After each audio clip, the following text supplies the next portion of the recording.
today we'll tackle all about stops, particularly stop losses and the different kinds you can use.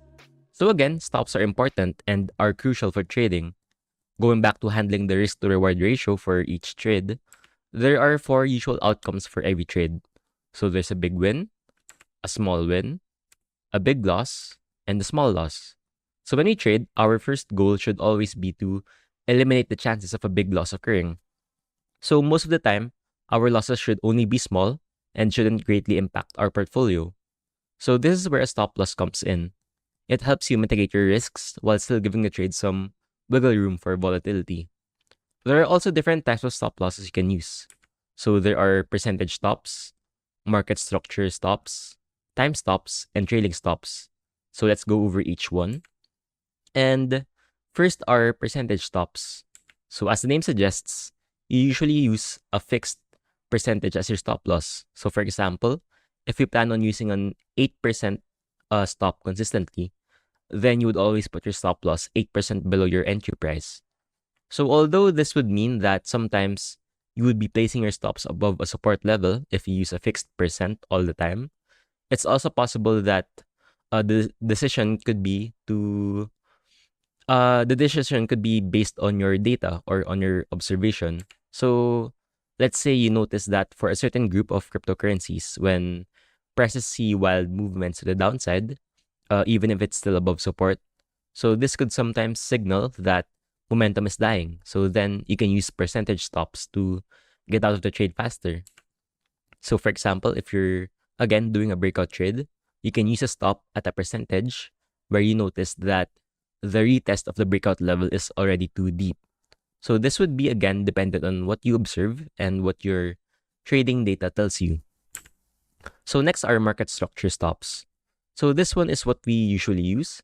And for market structure stops, you place your stops at an area where the market's giving you a signal that demand is dying down. Usually, this would be at the breaks of support. So the most common area to place a stop loss would be at the break of the consolidation support. However, there's also a way to look for a stop loss closer to your entry area. So sometimes, during consolidations, mini consolidations or pockets form just before breakouts. You can use this as a way to place your stops at a higher level that's still grounded on market structure. Since you're reducing your risk, ultimately this could lead to better risk to reward ratios. And third are time stops. So this one is very straightforward, but the concept can be a bit difficult to grasp. So essentially, a time stop is when you sell after a certain amount of time. It could be 10 days, 20 days, or even 30 days.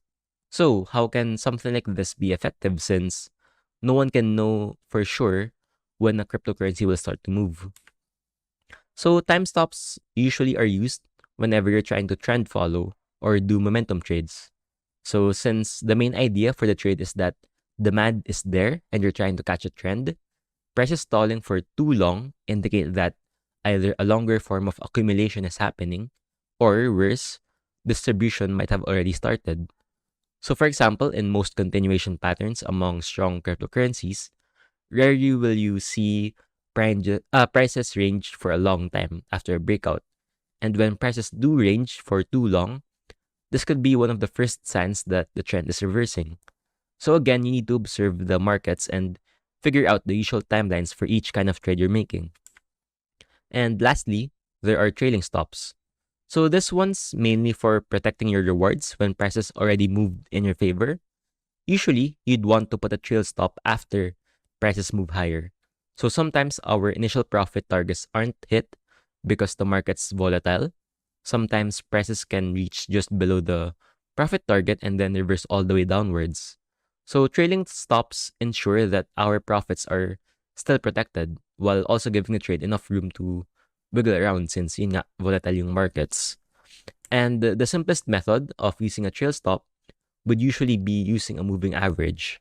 So you just find an MA that fits your system or fits your trading setup, and you make sure that you sell your coins after prices break past the moving average, whether if it's breaking past the moving average intraday or maybe closing below the moving average.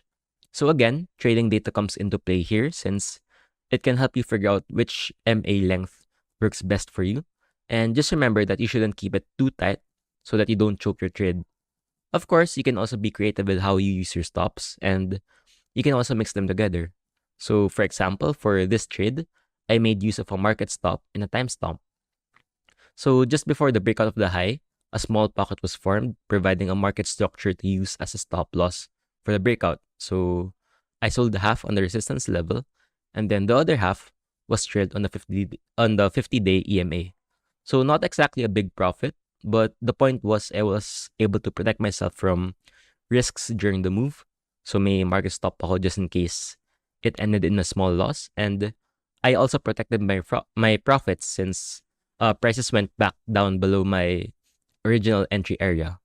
So again, be creative, but make sure as well that hindi mo siya in-overcomplicate. So just keep it short and simple.